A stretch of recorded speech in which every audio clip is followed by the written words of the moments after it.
गुरु भाई, गुरु बहनों, आज मैं आपको ऐसा कथा सुनाने जा रही हूँ जिससे यह आपको पता चल जाएगा कि हमारे महादेव कभी किसी पे नाराज़ नहीं होते।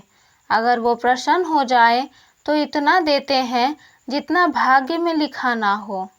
लेकिन आप लोग प्रसन्न करने का तरीका ढूंढिए। आज की कथा में मैं आपको बताऊंगी कैसे गरीब को भी महादेव अमीर बनाने का प्रयास किए। लेकिन जिसका किस्मत खराब होता है वह महादेव का इशारा नहीं समझ पाता है, अच्छे कर्म करने से भी पीछे हट जाते हैं। तो यह कथा पूरा सुने। यह कथा में आपको हमारे महादेव की दयालुता के बारे में पता चलेगा। इस कथा में महादेव देखिए कैसे भक्तों की परीक्षा लेने को ठाना, जिसमें एक भक्त तो पास हो गए और एक भक्त फेल हो गए। दो भाई थे, एक बहुत अमीर था, छोटा भाई बहुत गरीब था। दोनों को एक एक पुत्री थी। बड़े भाई की पुत्री का नाम राधा और छोटे भाई की पुत्री का नाम अनीता था।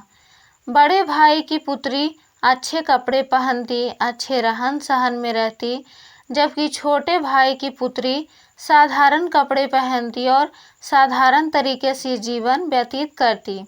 अनीता हमेशा अपने पिताजी से पूछती कि उसके चाचा इतना अमीर है, वो इतना गरीब क्यों है। उसके पिताजी उसे समझाने लगते हैं कि पुत्री, तुम्हें सही समय पे बताऊंगा, लेकिन समय का सही सदुपयोग करना। अनीता फिर शिव मंदिर जाती थी तो यही प्रश्न करती थी। शिव जी से पूछती कि मैं क्या की जो आप मुझे गरीब बनाएं। इस प्रकार की बात सुनकर शिव जी के मन में विचार आया, क्यों ना इसकी परीक्षा ली जाए।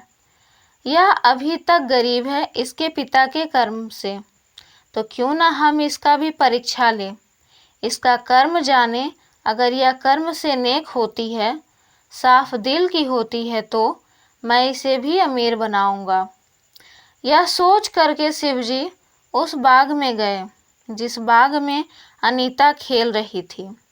शिवजी ने सोचा इससे अच्छा मौका नहीं मिलेगा परीक्षा लेने का।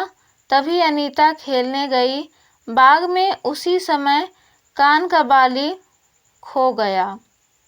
वह ढूंढने लगी, चिंतित होने लगी, बोली यह माँ ने दिया था, मैं इसे ढूंढूंगी तभी जाऊंगी।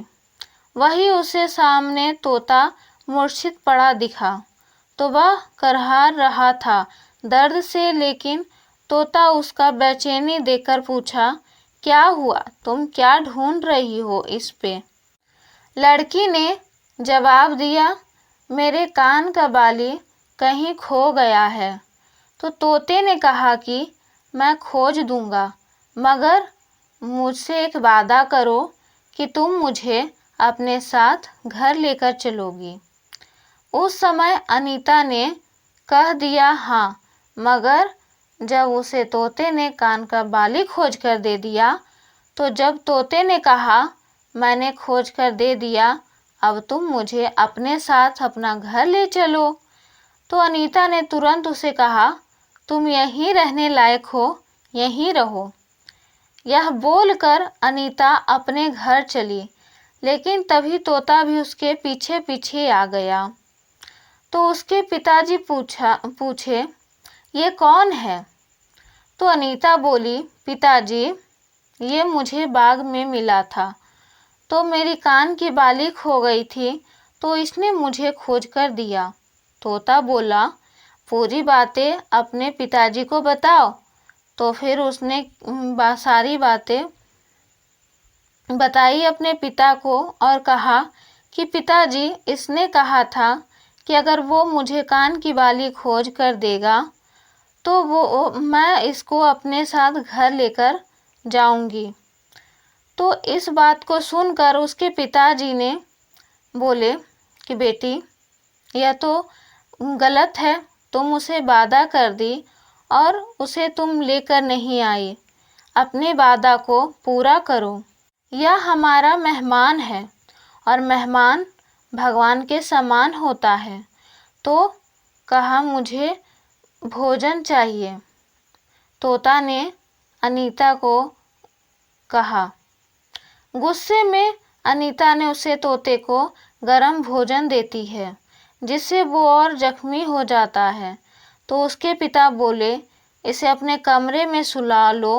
तो अनीता बोली, मैं इसे रूम के किसी कोने में सुला देती हूँ। तो उसके पिता बोले, नहीं, अपने कमरे में सुला लो।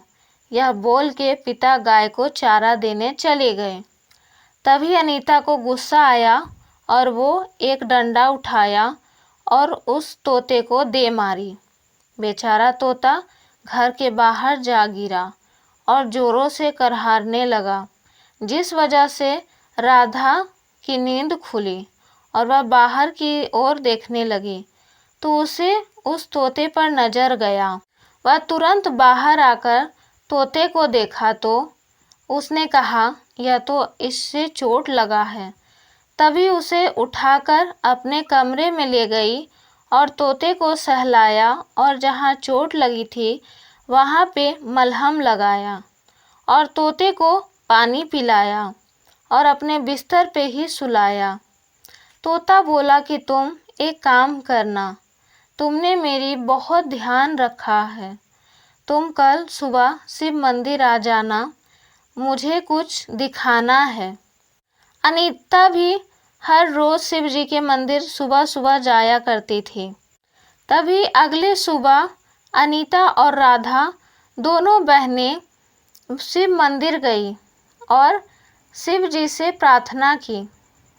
और तभी वह तोते को राधा खोजने लगी, लेकिन वो कहीं नज़र नहीं आया। तभी राधा अपने शिव जी को पुकारने लगी कि शिव जी, उस तोते ने मुझे यहाँ बुलाया था, वह कहाँ है? उसे बहुत चोट लगी थी, पता नहीं वो कैसा होगा। शिव जी, मैं यही कहना चाहती हूँ कि उसका आप ध्यान रखिए, जहाँ भी होगा उसका ध्यान रखिएगा। शिव जी वहाँ पे प्रकट हुए और बोले, वह तोता मैं ही था। तभी राधा और अनीता शिव जी को देख के नमन किया। शिव जी बोले, मैं हमेशा अनीता मुझसे शिकायतें करने आती थी कि वो किस वजह से गरीब है। आज उसे समझ में आ जाएगा कि वो किस वजह से इसकी ऐसी हालत है। तो उसने बताया कि वह तोता कोई और नहीं, मैं ही था। अब तुम ही बताओ, क्या तुमने कभी भी किसी की मदद की? तभी अनीता शिव जी से क्षमा मांगने लगी, उन पैरों पर गिरकर रोने लगी और बोली, शिव जी हमें क्षमा कर दीजिए।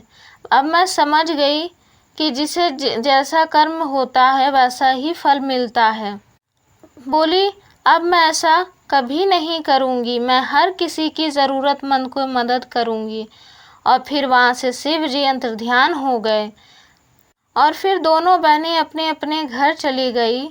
तभी अनीता अपने पिताजी से जाकर सारी बातें बताई। तभी उसके पिताजी ने कहा, बेटी यही बात था कि आज मैं ये हालत में हूँ।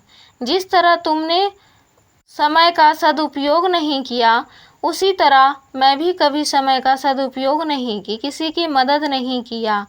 इसीलिए मैं तुम्हें हमेशा समझाता था कि बेटी समय का सदुपयोग करो, सबकी मदद करो, सहायता ही चाहिए। और फिर अनीता धीरे धीरे सबको मदद करने लगी और तभी शिव जी का निस्वार्थ होकर पूजा पाठ करने लगी। शिव जी की कृपा से उसे जो भी था उसी में खुश रहने लगी। इसी के साथ बोलते हर हर महा